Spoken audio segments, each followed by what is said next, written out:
Welcome to another episode of the Chronic Comeback podcast. Apologies, we haven't released an episode for the last 2 weeks. I took a bit of a break over the holidays, but I'm excited to be back after Christmas with our first episode coming into the new year, coming into 2021. And our guest this week is CJ Scarlet. Now, normally I would do a bit of an intro and, go through a lot of the detail of this particular person, but CJ's story has so much to it that I think I'd be doing it a disservice if I started to go into it in detail, but I'll just give you kind of the cliff notes from my understanding of it and how inspiring it is to me personally.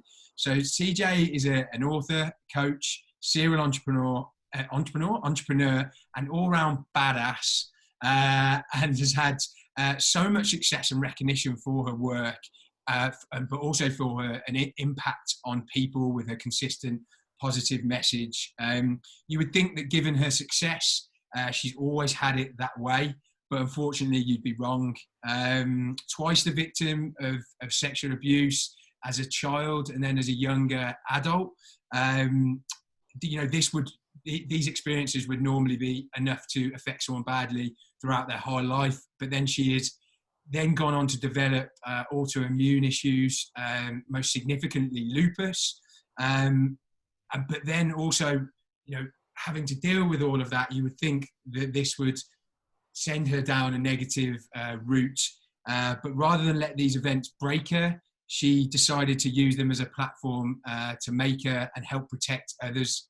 I will let her to go into the story of how she did that, but for me, she's the true embodiment of turning a negative into a positive, and that's exactly what I want people to hear listening to this. People who are going through something right now, going through something negative, and they can't see a way out, but there is a way out, and there is a way to turn it into a positive. So sorry for that really long introduction, but it was impossible not to do. How are you? I'm fantastic. Thank you so much, Phil, for having me today. And thank you to all the listeners. No worries, no worries. So, look, what I'd like to do is, I guess, take it back as far as you're willing to go, really, in terms of what you feel is relevant for people listening to this. I think that your story, it's not just, as with a lot of people with chronic illness, it's not always just a physical side of it. There is a mental side of it, and there are other things that go with it. So I guess I'll let you go back as far as you want to in terms of what you feel is relevant. And could you talk us through the story of the dark times, the leading to lupus, the other autoimmune issues you had, but then how you came out of that, and the really interesting story of how you came out of that and how you came to kind of launch your own business, write books and all of that. And I know that's quite a lot of detail, but could you take us through that? Absolutely. You alluded to my childhood experiences. I was molested as a child, and then when I was a teenager, I was sexually assaulted twice. Once by a sheriff's deputy that I was dating, and once by my Marine Corps recruiter. And these experiences, when people go through childhood trauma, their bodies produce excessive amounts of cortisol and adrenaline that just eat away at the immune system. And over time, these things can lead to chronic autoimmune conditions. Well, I did not know that at the time, obviously, but I grew up, just drowning in cortisol and adrenaline because I was hypervigilant all the time. I was waiting for danger all the time. And when I turned 20, I joined the Marine Corps and I became a photojournalist. And that was sort of a turning point for me because up until that point, the trauma that I had endured left me feeling very much like very, very disempowered. But becoming a Marine made me feel very empowered, as you can imagine. But over the years in the Marine Corps, I started experiencing some physical symptoms and nobody could put the picture together. I was tired all the time. I was achy all the time. I just generally did not feel well. I got out of the Marine Corps in 1986, and partly because of my physical ailments. But it wasn't until 1990 when I was sitting in the boardroom at a United Way meeting with all the community leaders and suddenly burst into tears. And I fled to the bathroom and I sobbed for 2 hours and I couldn't tell my terrified coworkers what was going on because I didn't even know what was going on. what happened was that the memories of the abuse that I had endured, I couldn't contain it anymore. And it was like a nuclear explosion, and it went everywhere. And so within a week of that happening, I was diagnosed with lupus and scleroderma. Both are autoimmune conditions where the body attacks itself. It attacks the healthy cells rather than the sick cells, though. And so you produce an overabundance of antibodies that attack the joints and the organs. In the worst cases, it attacks the kidneys. That's a lot of people who die from lupus die because of kidney involvement. Now, interestingly, I was actually very fortunate to have both lupus and scleroderma, which are deadly diseases, especially back in 1990. Scleroderma was usually fatal within 4 years and lupus within 10. But because I had both, they sort of mitigated one another, and I was less likely to get the kidney involvement of the lupus and the major organ involvement of the scleroderma. So I was fortunate to have two serious autoimmune conditions.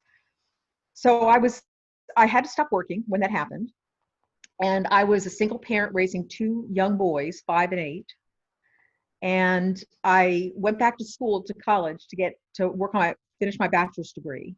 So I was going to school full time and raising two young boys and dealing with these autoimmune conditions. And it was really rough because there were times when I couldn't take care of my sons, and my older son had to sort of care for his younger brother, which put a lot of pressure on him. And I wasn't able to go outside and play with them and do the things that a mom usually does. So I still feel pretty badly about that. But I made it through to get my bachelor's degree. And then I went on to get my graduate degree. I was in school and took the job as an executive director of a child advocacy center serving abused children here in North Carolina. And that's how I ended up here in the United States. And I continued to deal with the physical issues as I was working full-time, going to school full-time, raising two young sons on my own full-time. And looking back, I don't know how I did it, but it's amazing how resilient we can be when we're faced with all these different challenges. We somehow just muddle through. So I was debilitated off and on over the years. And like I said, I just sort of muddled along. But in 2000, I became direly ill. I was severely debilitated. I had to go up and down the stairs on my hands and knees. I couldn't have held my coffee cup because my hands, I didn't have the physical strength, and my hands were so deformed and swollen from the lupus. And I couldn't hold a hairbrush to brush my own hair because I couldn't make enough of a fist or turn a doorknob. People had to do everything for me. And I became very deeply depressed in addition to that, because I couldn't, when you have a really strong work ethic and you're used to being somebody important and doing important things, and you suddenly lose all of that, you go through an identity crisis, as you can imagine. Who am I if I'm not being productive? Who am I if I'm not helping other people? Who am I if I can't care for myself? And I felt very much like a victim again. So I was back in that victim mentality. Then in 2002, my doctors told me that the lupus, sorry for my dog in the background. My doctors told me that the lupus and scleroderma were causing my heart to fail and that I could die at any time. And they gave me a prognosis of any time to 2 years. And that really threw me down a dark pit. And I was feeling pretty pitiful. My grand pity party turned into a grand pity ball. And I just, wow, Phil, you've been there. You know what it's like. It doesn't matter how sick you are or how debilitated you are. You can't compare your illness to anybody else's illness. The worst you've experienced is the worst you've experienced. Yeah. So I give kudos to anybody who's faced a cancer diagnosis or Lyme disease or MS or anything. That's the worst thing you've experienced. Then it can't compare to anybody else's. Mm-hmm.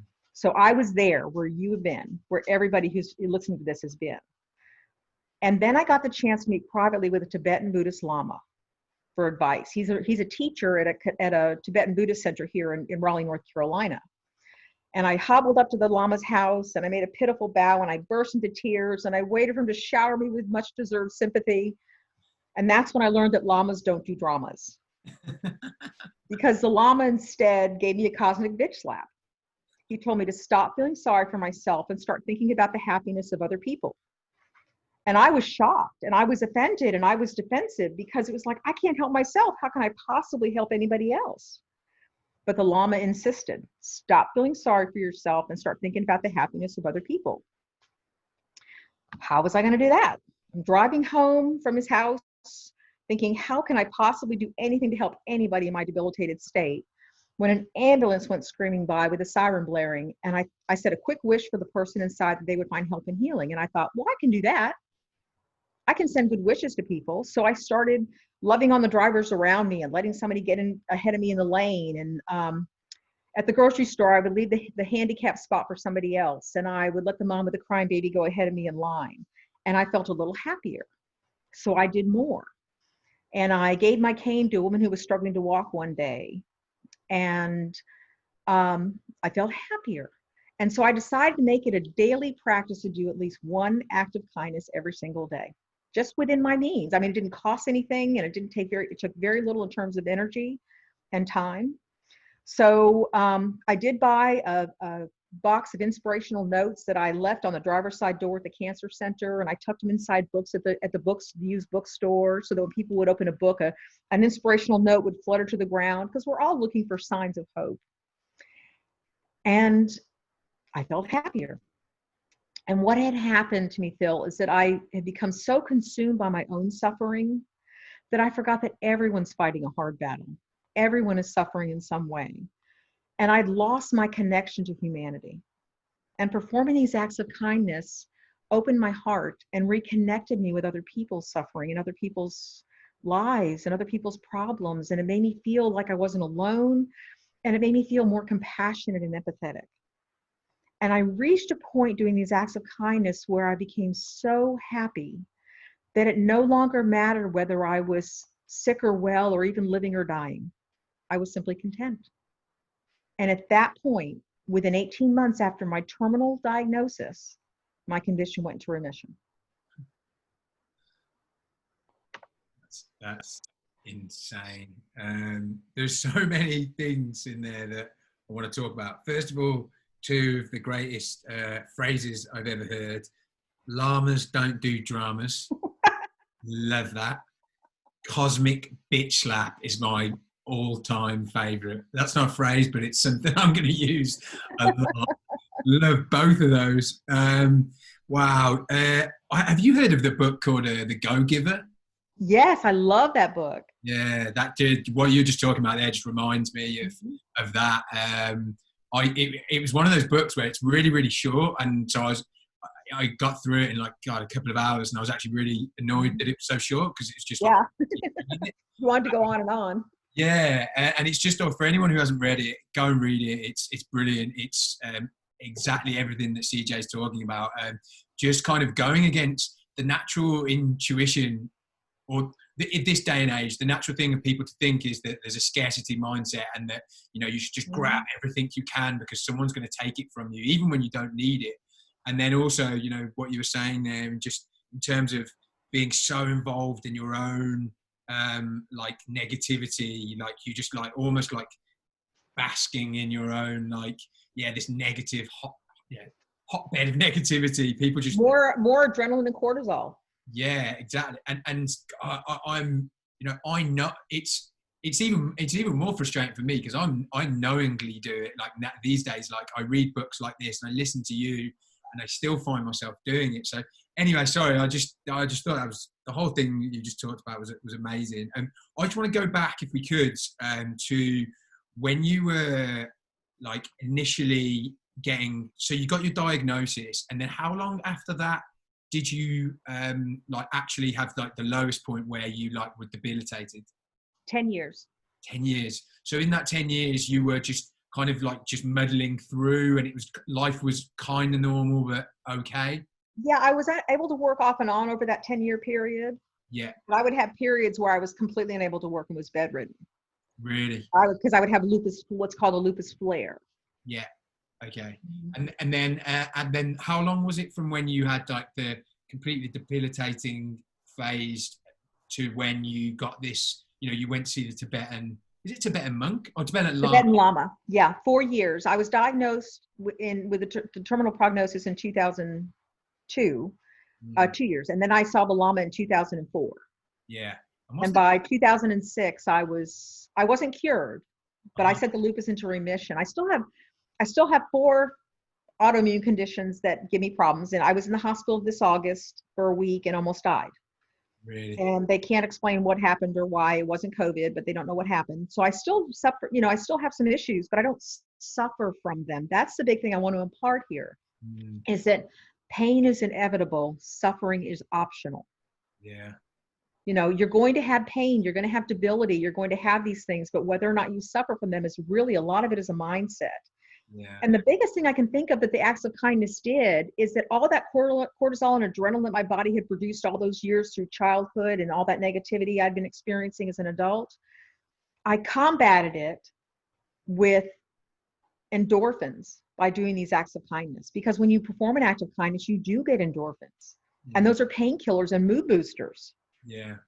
Yeah. And so I was healing my body from the inside out by performing these acts of kindness. It really, really works. And even if it doesn't heal your body, it will absolutely heal your heart. But so I've talked about it on a number of recent podcasts in the kind of looking at this brain retraining side of things, where what you're doing, you're accepting that right now, like a lot of people out there going through, what we've been through, what I'm going through, they're constantly resisting and fighting like what is, and that in turn is creates like this vicious cycle. And Yes. so do you think that part of the road to your remission was that acceptance and almost just like observing that, yeah, that's there, a bit like when you've got that a bit of an itch and you're like, oh, will that itch ever go away? And then you just accept that it's there, and then suddenly it goes away. Is it that kind of thing? It's sort of like that. I remember one day I was bedridden and I was feeling really sorry for myself because I felt like my family didn't appreciate me. I'm sorry. Because I felt like my family didn't appreciate me. I'm turning off his text box. And I remembered the Llama's words. And I picked up the phone and I dialed a random phone number. And I got a voicemail of some computer guy at a computer company. And I said, you don't know me, but I want to tell you that even if no one ever says it, you are appreciated. And I hung up the phone. I gave away what I needed. I wanted appreciation and I gave it away to somebody else. And in 10 seconds, the 10 seconds it took me didn't cost me a dime or any energy. I went from feeling miserable and pitiful to feeling fantastic. Yeah. So when that itch came that you referred to, when that negativity came, by turning it around and offering up what I felt like I needed in that moment, it completely transformed my experience and turned it into a positive one. Yeah. And then I turned the negative chemicals in my body into endorphins, and I felt fantastic. Yeah. To someone listening to this right now I completely buy into everything you're saying, because I've done a lot of soul searching, done a lot of research down that route. So I'm in. I get what you're talking about. However, me of 2 or 3 years ago, I'd be saying, no, that might be for you, but for me, like it's all physical. Like it's only physical. Like I've got this thing. It's just physical. What you're talking about won't work for me. What would you say to someone who's got that kind of mindset? It is physical, and it doesn't mean that you can't change it. Yeah. We have tremendous control over our bodies through our minds. I am totally validating everyone's experience wherever they are. Yeah. However sick they are, whatever pain they're in, I validate that. You are there. But that doesn't mean you have to be there forever. There are things you can do by changing the way you think about things, the way you approach life, the way you change your mind about things and your perspective.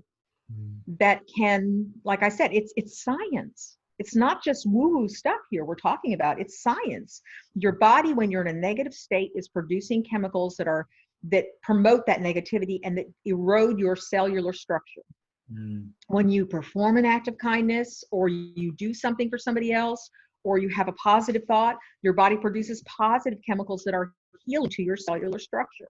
Yeah. It is science. Yeah. So it's not just, we're not talking witchcraft here. Yeah.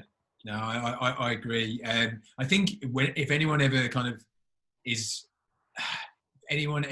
like debates that theory, they should just think about whenever they, are nervous about something, whenever they are like, maybe scared of heights, that physical feeling they get from something like that proves that your thoughts, have that physical impact. Mm-hmm. And so, yeah, I think it's so true.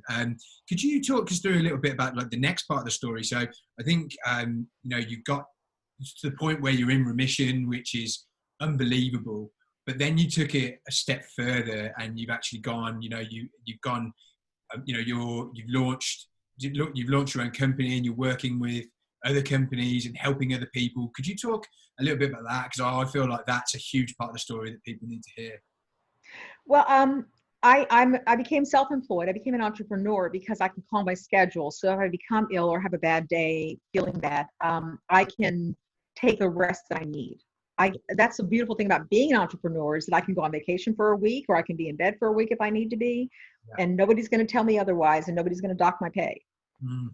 So it's, for anybody who's ill and wants to work, self-employment is a fantastic option. And there's so many opportunities now to do things. I obtained my coach certification in 2008 to be a life coach and a business coach, and have sort of used that off and on over the years. It led me to start a company in 2009 with two business partners called Roving Coach International. We had 50 coaches in the US, UK, and Canada that did coaching for middle managers, 30-minute coaching for middle managers. And it was so much fun. We had a blast.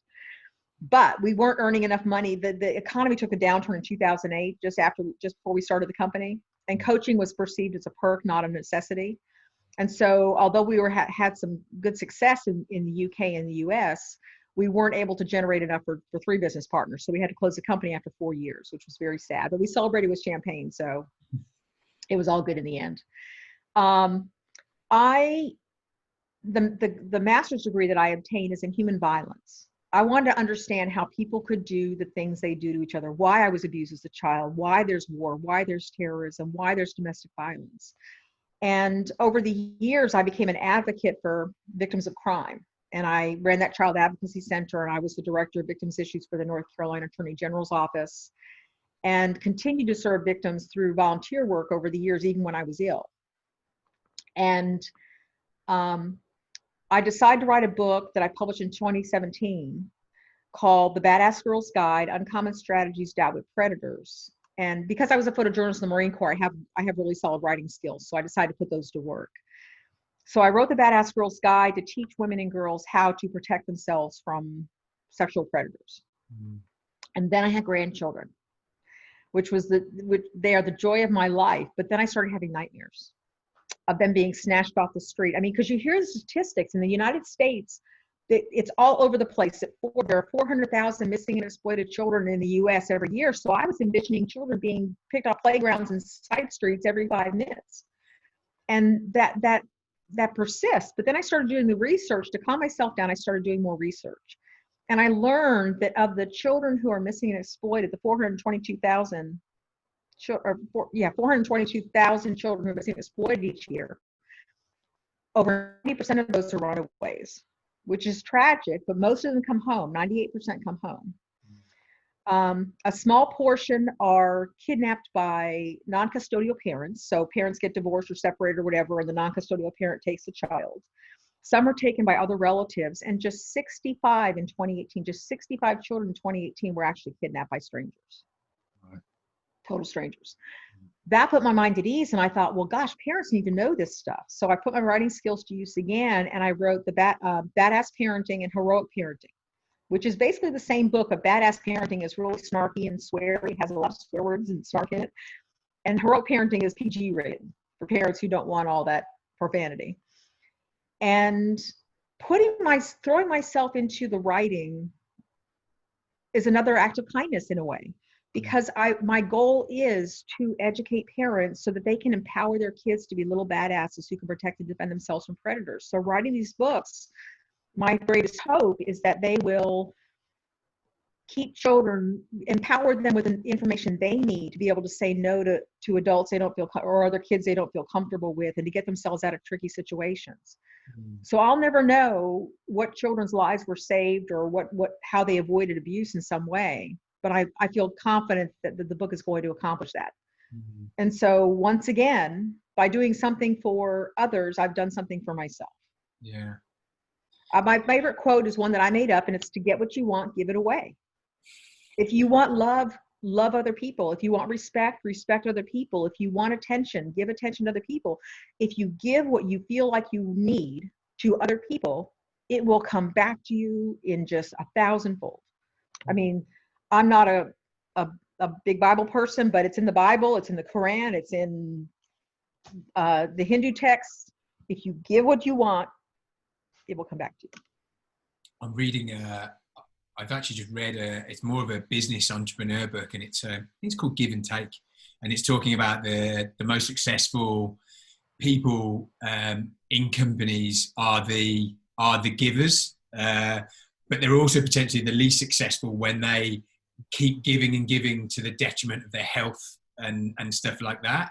There needs to be I forgot what it is. I probably should have thought about it before I brought it up, but it is a really interesting book to anyone who wants to put it in more kind of like real life situation, particularly in work and in profession. So I come from a sales background, and everyone is just so, as I talked about before, there's just a lot of land grabbing, and everyone's taking and taking and taking. And just like what you said, and in the Go Giver, I think he's an actual salesperson, and he gives away business to a competitor of his. And his boss just thinks he's crazy, and then it ends up coming back that he ends up getting a far bigger, deal out of it in the end of the day. So, yeah, no, I completely agree with what you're saying. And does your book and well, I want to touch on that real quick. I'm so glad you brought that up, because I want to offer a word of caution here. Okay. Do not, if you choose to give to other people, if you choose to be generous with other people and to perform acts of kindness, you must not become a martyr in the process. It's one thing to have love and compassion for other people. It's another thing to give away to the point where it's harming you. I have another saying I like: you don't set yourself on fire because the person in front of you is in flames. You don't save a drowning person by jumping in and drowning with them. So when you encounter somebody that you want to help, some people are very invested in their victim mentality and their victim story, and you cannot help them. They will pull you under. And you have to learn, you have to have boundaries and learn to recognize when you can be helpful to somebody, but not push yourself onto them. You got to take your ego out of it. You have to take your ego out of it. You cannot help somebody with, when I worked for the Attorney General's office from 1994 to 1998, my mentality, even though I didn't recognize it at the time, was I'm helping those poor people. That was ego. If you go into this with ego and say, I'm going to help that poor person, poor pitiful person, it's going to backfire on you. First of all, you're going to get sucked into their story. You're imposing your story onto theirs, and it's not going to help them. It's a speed bump. You're a speed bump. I used to, my speed bump theory is that I would find people who had a lot of potential but weren't doing anything with it. And I would get them all excited and motivated about having a different life and making all these changes. And they would get excited and they'd be making these changes, and then they'd gradually veer off in their original direction. I was merely a speed bump because ego was involved, and I was imposing my story onto their story. If you really want to help other people, take yourself out of the equation, say, what does this person need? What can I do that would benefit them in a way that is not imposing myself on them? And in a way that is not making me into a martyr so that they're taking advantage of me, because that's not going to help you or them. It doesn't benefit them to take advantage of you, and it certainly doesn't benefit you. So thank you for bringing that up. Yeah, and then that's what I meant about the kind of people who are the best and worst performers in companies are givers, because they will keep the worst performers keep giving when they should stop, because quite invariably there are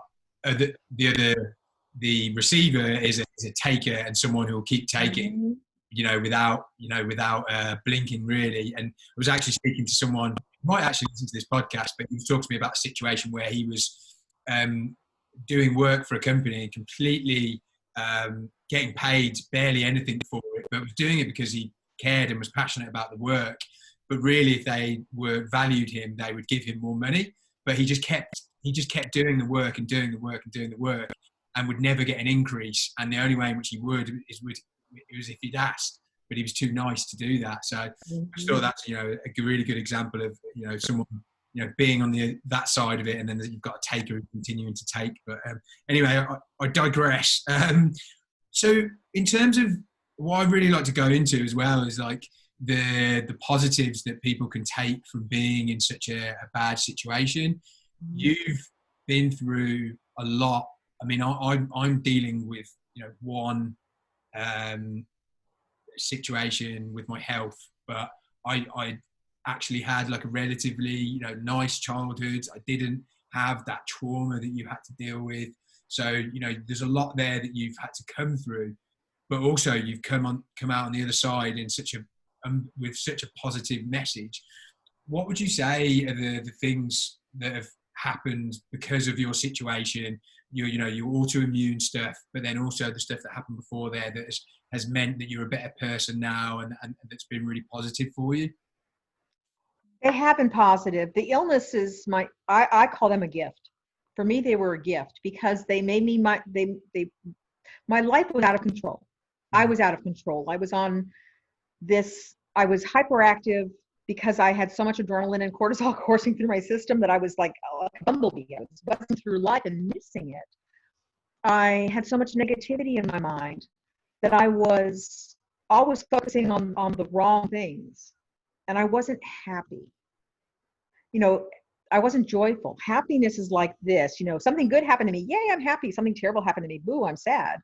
Joy is like an aquifer. It's like no matter what's happening, you maintain this equanimity. And I wouldn't trade that for anything. So I'll keep, if I have to be ill to have that, I'll keep it. As far as the childhood trauma goes, I wouldn't call them gifts necessarily, but they were important things to get me where I am today. I would not be who I am today if those things had not happened. I would not be focused. I would not have written my books to help other parents protect their children if those things had not happened to me. So in a way, they are very much a positive influence on my life because I see it that way. I like to use this analogy. Imagine you're walking down the sidewalk and suddenly a total stranger shoves you to the ground and you're scraped and bruised and battered, and how would you feel? You'd feel angry and upset. You want to yell at this person who just shoved you to the ground for no reason. And then you realize they shoved you out of the path of the speeding car and saved your life. Suddenly you're filled with gratitude and appreciation for this person. So the exact same thing happened. The only thing that changed is your perception, your perspective of what happened. So terrible things may have happened to some of your listeners who are paying attention to this podcast. And I validate that too. But your perception of what happened is what dictates how you feel about it and how you approach life. You don't have to see it as a gift if you were abused. You don't have to see it as a gift if you got cancer or MS or Lyme disease or rheumatoid arthritis. You don't have to see it as a gift at this time. But if you can see it as something that is offering you an opportunity to become a better person, become a stronger person, to become a more positive person and an influence in other people's lives, then suddenly it goes from being a curse to a blessing. The toughest challenges in our life, the toughest people, the bigger the butthead, the better the teacher. So the people who drive us the craziest, the illness that drives us the craziest, these are our greatest teachers, because without them, we would not have the opportunity to practice patience and compassion and love and gratitude. I feel like you're talking to me right now. Of so many things you were saying and made so much sense. What you were saying earlier about it's your biggest gift because it almost stopped you in your tracks. Like the way you were living your life at that time is just so true for me. It's annoying because now I consciously make mistakes, not knowing that it's what I need to change. And there's something about like the universe, isn't it? It will keep knocking you over the head until you learn the lesson you're meant to learn. It's 2x4 method. Sorry? It's the 2x4 method. Yeah, keep whacking me around the head with that 2x4. Yeah, I need them. But so me, for example, very much an all or nothing kind of character. If I'm in for something, I'm in probably too much, or I'm just not in it at all. Like moderation is really difficult for me, and just slowing down. Everything I do is fast. Like eating, walking, like trying to get everything done like now. And that's the lesson I know I need to learn, and I know that's what this is teaching me. But also what you said there, like, even if you don't want to look at it as a gift, look at it as that it's teaching you to be a better person. I'm 100% a better person for the position I've been put in. And not that I think I was a bad person before, but I wasn't. I didn't have an awareness, and I don't think I had the motivation to maybe improve myself. I just thought I was good enough. Like, I was like, it was okay, like what I was doing. But now, even like doing this podcast, like that's only come about through my own pain and my own struggle, and it's made me want to help other people, if that makes sense. And Yes, that's only come about through, as you say, this gift. And I think it takes a lot. Did you view it as a gift when you were in it, or is it only since that you've kind of had that perspective? I did not initially view it as a gift. I viewed it as a curse, most certainly. For the first 15 years, I viewed it as a curse. It wasn't until I began performing the acts of kindness and it broke open my heart. Your heart has to break open to be useful. Then I began to see it as a gift. And once I began to perceive it as a blessing and a gift, oh my God, everything in my life changed. Everything became a gift. Everything became a gift. Every experience, no matter how challenging or frustrating, became a gift. Yeah, makes a lot. I mean, and obviously you're not going to see it as a gift straight away. No. And it's hard. It takes a real shift in perspective to get to that point.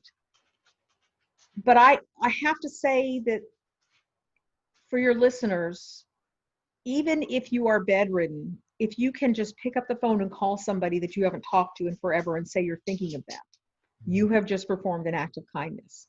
If you are paralyzed, you can tell your caregiver how much they mean to you. That's an act of kindness.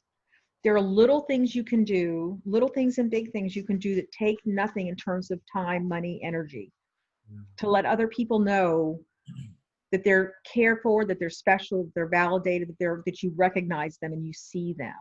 Yeah. That's an act of kindness. And it will make you feel better to do that.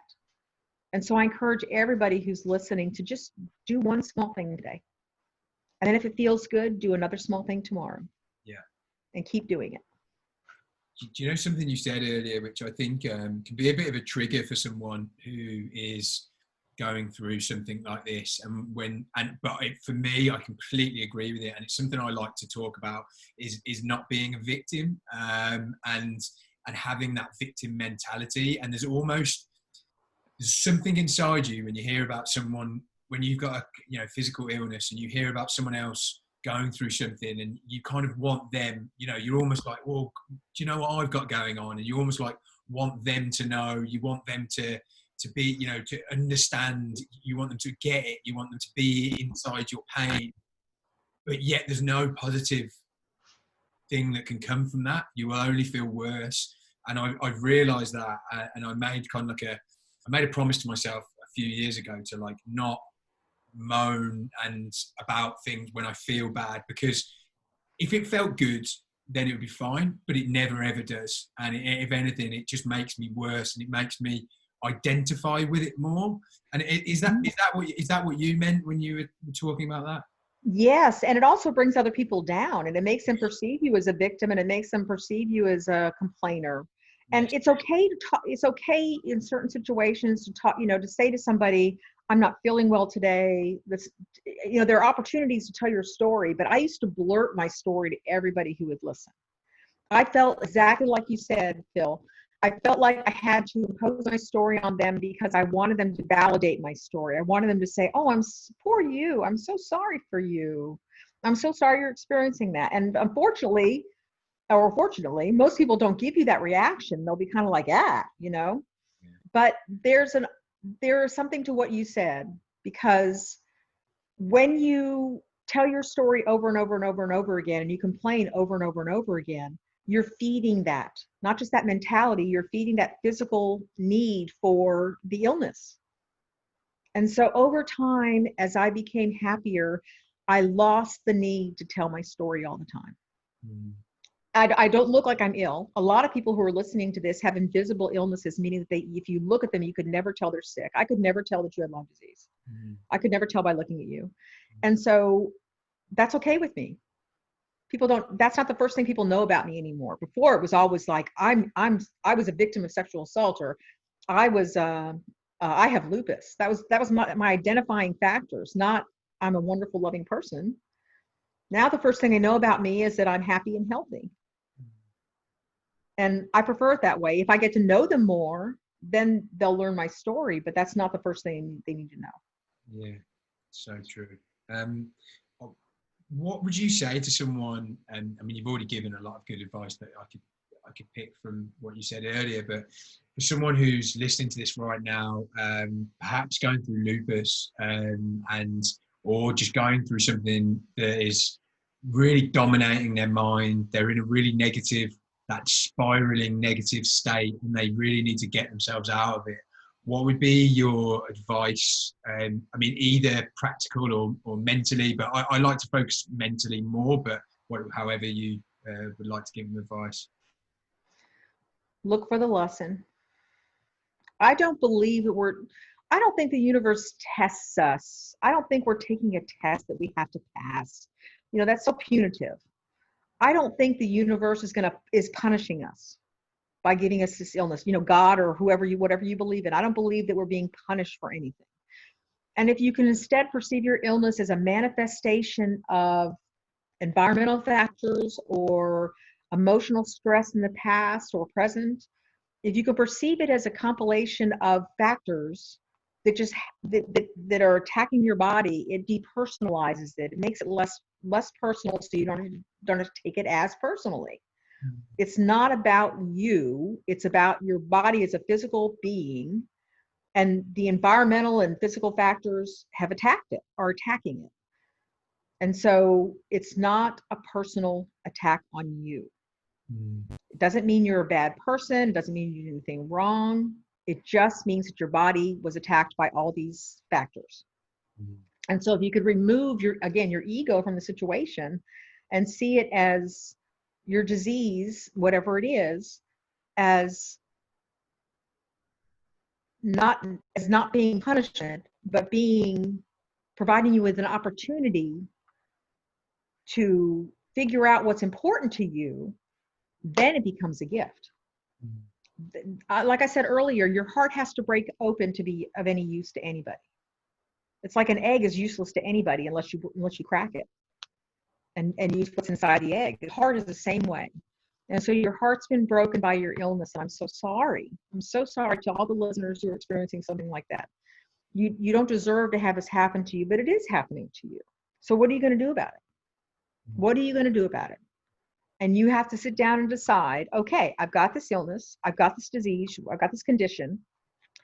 Do I want to be happy or do I want to be miserable? And if you want to be happy, you can follow some of the advice that Phil and I've just talked about. If you want to be miserable, you just keep going your way. But that's not a productive way to live. I am 100% certain that if I had not taken the Lama's advice in 2004, I would have died. There is not one shred of doubt in my mind. I was on a path to death. And it was his intervention and my willingness to listen and then take action that completely shifted that path and enabled me to pivot in a totally different direction. Do you think there's if someone looking back at the person you were, in the depths of, of your illness, if someone had given you a crystal ball and put you the way you are today, would you believe that was possible? No, I would never believe it was possible, because I every day I wake up just astounded at how beautiful my life is now. I never in my wildest dreams envision a life, and I don't have a lot of money. I don't have a lot of things. I'm not rich, but I have beautiful grandchildren and I have relative health, and I've got 3 amazing dogs who've been making noise throughout this podcast. And I got my sister who lives with me, and I just have all these little things in my life that give me joy. But I appreciate them. I'm living in the present moment. I'm mindful. You alluded to mindfulness earlier. I'm mindful of my life. I'm paying attention to what's happening. I'm trying to be present. with what's happening rather than rushing through and trying to get to the next best thing. Mm. And no, I would never have believed that I could be this joyful. Mm. If you'd show me a crystal ball 30 years ago when I was first diagnosed, or 20 years ago when I got that terminal diagnosis, I would have thought that you were nuts. But I'm telling you, I'm living proof that this is possible. I think that I'm glad I asked that question, because I think it's just so important to anyone who can't truly believe that it's possible for them. And you're living proof that is the case. It's funny, isn't it, how when someone's in a really negative way, they can't ever see that it would be positive again. But they did have a positive situation before that. There would have been a time before that where it was okay. So it's strange how people can't see that they could get from that place, from that negative place to the positive place. But thank you so much for that. And one final question I had: what's the difference between a Lama and a monk? Do you know? A monk takes vows of ordination and devotes their life to Christianity or Buddhism or whatever it is they do. A Lama is like a PhD on steroids. You spend your whole life studying, and it takes like 25 years to become a Lama. Oh, wow. It's a very rigorous process of education and practice that leads you to and you have to go through just like a dissertation, but again, on steroids. I mean, you have to go before this whole panel of these very high level lamas and show that you know what you're talking about in order to receive your ordination as a lama. Wow. It's a big deal. Yeah. Well, amazing that you managed to come across that at the time you needed to. Oh, he was right where I needed him to be. What made you go and see the Lama at that time? I was so desperate, I would have done anything, I think, at that point. I had turned to Eastern thought because Buddhism focuses very heavily on death and dying as a way to wake up. It's saying, suffering is here. What are you going to do with it? There's a way out of suffering, and the way out of suffering is to be present and be compassionate and all these other things. And so because I was so focused on death and dying at the time myself, I was drawn to that way of thinking, and it led me to this path of happiness that I found. Awesome. Because all the happy crap, just think positive and everything will be great. Well, thinking positive is hard. It's really, really hard when you feel so bad, when you feel sick, when you're throwing up from chemotherapy. You can't think positive when you're throwing up from chemotherapy. I'm sorry, you can't. It's not a matter of thinking positive. It's a matter of taking steps to get what you want and give it away. To get what you want, give it away. That's the key. Awesome. Yeah, I think that's a great place to leave it. And thank you so much for coming on and sharing your story. As I said to you before we got on the podcast, these sessions are like therapy for me. So I always feel like I get a fresh perspective every week, and you've given so much there. So I really, really appreciate it. I think people will get so much from that. If I will include it in the show notes, but if people wanted to reach out to you, what's the best way of them doing that? Could you just give some detail on that? Sure. I have a website. It's www.cjscarlet.com, and that's CJSCARLET, just one T, cjscarlet.com. And my email is cj@cjscarlet.com, and I'll respond to anybody who writes to me. Awesome. Thank you so much for coming on. And we'll catch up soon, and I'll tell you about all the giving I've done. I can't wait. I can't wait. Cool. Thank you so much. Thank you, Phil.